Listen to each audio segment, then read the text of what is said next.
When my disabled daughter was trapped in the snow, turning blue from hypothermia, our HOA president blocked the only clear path home. Rules are rules, she smirked as my child suffered. She didn't know her cruelty that day would be her downfall, and unite an entire neighborhood against her. Before watching full story, comment below from where you watching. Also like and subscribe for more Karen stories. Get that eyesore off my property right now.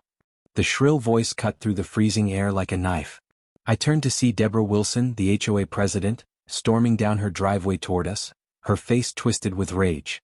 My 12-year-old daughter Emma sat shivering in her wheelchair, trapped in 6 inches of snow with no way to move. Please, Deborah, I begged, my breath visible in the bitter cold. The wheelchair can't push through this snow. Emma needs to use this path to get home. Not my problem, Jessica, she snapped, pointing to the narrow strip of cleared concrete between our houses. This is MY property, and I've told you 100 times that wheelchair isn't allowed here. It damages the pavement. My daughter Emma has muscular dystrophy and relies on her wheelchair for mobility. The blizzard had caught us by surprise, dropping heavy snow across the neighborhood, and now we were stuck just 30 feet from our front door with no way to get through, except for Deborah's meticulously cleared pathway, which she was now blocking like a guard at a fortress. My daughter can't feel her hands anymore, I pleaded, noticing Emma's lips starting to turn blue. The snow was falling harder now and the temperature was dropping rapidly. She's been out here for almost an hour. Please just let us through this one time.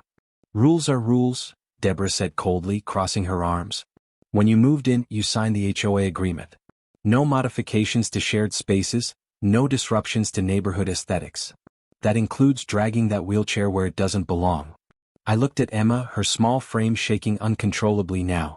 Her condition made her especially vulnerable to cold, and I could see she was starting to lose consciousness. The situation was becoming life-threatening. People like you are why property values drop, Deborah continued, oblivious to my daughter's deteriorating condition. I warned the board about letting you move in. First that ugly ramp you installed, now this. What's next? Something inside me snapped.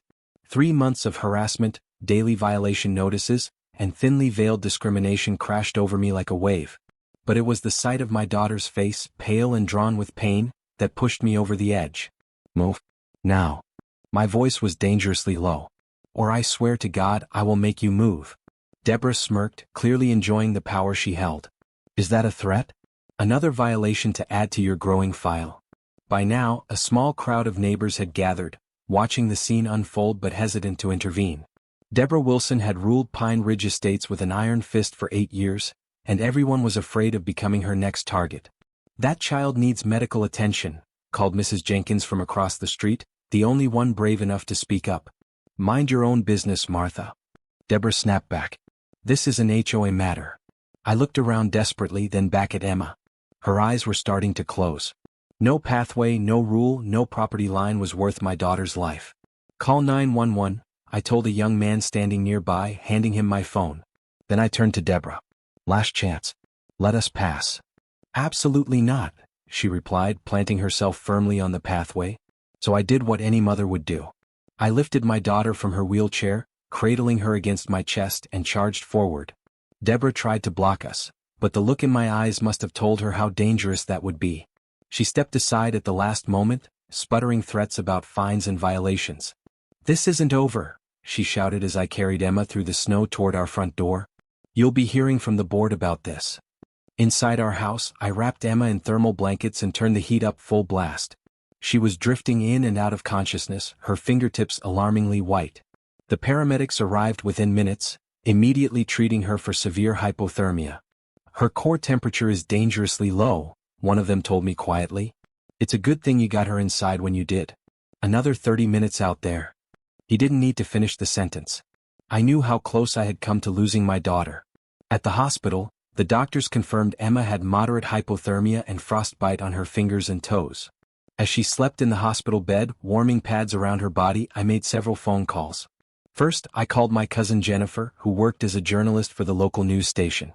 Then I called my college roommate, Rebecca, who had become a disability rights attorney. By morning, Jennifer was at the hospital with a camera crew. By afternoon, Rebecca had filed emergency injunctions against both Deborah personally and the Pine Ridge HOA for violations of the Americans with Disabilities Act and the Fair Housing Act. I wasn't stopping there. While Emma recovered, I created social media posts detailing everything that had happened, including photos of Emma in her hospital bed and screenshots of the countless HOA violation notices we'd received for our eyesore wheelchair ramp. I tagged local news stations, disability advocacy groups, and several celebrities known for their charity work. The response was explosive. By evening, #JusticeForEmma was trending nationwide. My phone wouldn't stop ringing with calls from reporters, advocacy groups, and neighbors offering support and sharing their own stories of harassment from Deborah and the HOA. She tried to fine me $1,000 because my son's autism therapy dog barked once, one neighbor told me. Another described how Deborah had forced an elderly couple to move out after they couldn't afford to repaint their house the exact shade of beige required in the HOA guidelines. 3 days later, when Emma was strong enough to return home, we found an astonishing sight. The entire neighborhood had come together to clear not just our driveway and walkway, but to install temporary wheelchair-accessible paths throughout the nearby streets. Someone had even built a more permanent, beautiful wooden ramp to our front door, professionally designed and painted to match our house. Taped to our door was a notice of an emergency HOA meeting scheduled for that evening. I was nervous about attending, but several neighbors offered to come with us for support. One neighbor, Miguel, who I'd barely spoken to before, turned out to be a contractor who specialized in accessible home modifications.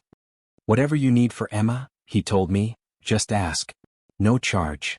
The community center was packed when we arrived, with people standing along the walls. Deborah sat at the head table, looking significantly less confident than usual. The meeting began with the HOA vice president, an older gentleman named Howard, calling for order. "In light of recent events," he said gravely, "we're here to address some serious concerns about the leadership and policies of our association." Deborah tried to speak, but Howard continued. "Before we begin, I want to announce that the board has unanimously voted to remove Deborah Wilson as HOA president, effective immediately." The room erupted in applause. Deborah's face turned crimson as she gathered her things, but before she could leave, Rebecca stepped forward. "Ms. Wilson, I'm serving you with legal papers," she announced, handing Deborah a thick envelope. "You're being sued for violations of the Americans with Disabilities Act, the Fair Housing Act, and for reckless endangerment of a minor." Deborah tried to maintain her composure. "This is ridiculous. I was protecting property values. By almost killing my daughter?" I stood up, wheeling Emma to the front of the room. The bruises from the 4 needles were still visible on her arms, and her fingers remained bandaged from the frostbite. A collective gasp went through the crowd. "Emma was turning blue when I found her," I said, my voice breaking. "The doctor said she could have died if she'd been out there even 30 minutes longer. All because Ms. Wilson here wouldn't let a disabled girl use a clear pathway during a blizzard." Deborah looked around for support and found none. Even her usual allies were avoiding eye contact. "Furthermore," Howard continued once Deborah had stormed out, "we've discovered some irregularities in the HOA financial records. An auditor explained that over $200,000 in HOA funds couldn't be accounted for.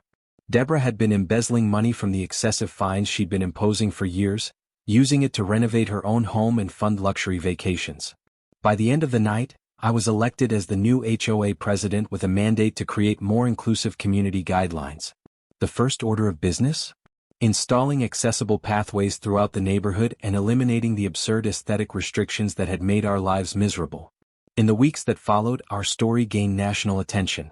Rebecca's legal action resulted in a substantial settlement from the HOA's insurance company, which I used to create a foundation for improving accessibility in suburban neighborhoods.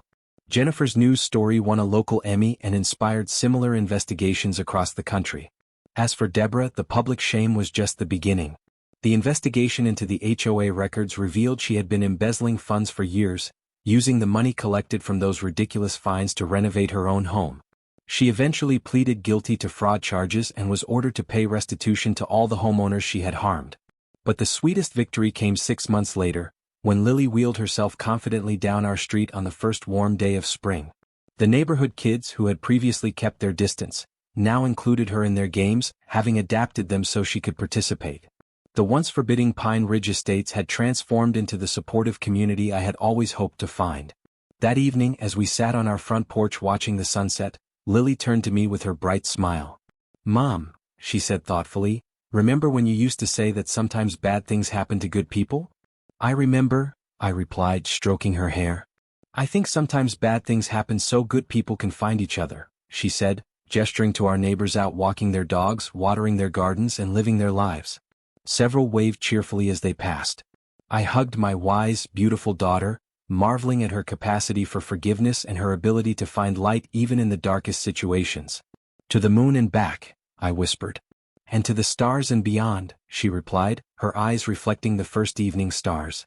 As we sat there together, I realized that our struggle had not only brought justice but had created something even more valuable. A true home where both Lily and I finally belonged. The next winter when the snow fell again, I didn't worry. Before the first flake hit the ground, neighbors were already organizing a snow removal schedule, ensuring every path and driveway was clear and safe. The community that had once tried to push us out now wrapped around us like a protective blanket, warmer and more secure than I could have ever imagined. And as for the former HOA path that Deborah had so fiercely guarded, it was now officially named Lily's Way, marked with a small, tasteful sign that somehow never received a single complaint about disrupting the aesthetic harmony of Pine Ridge Estates.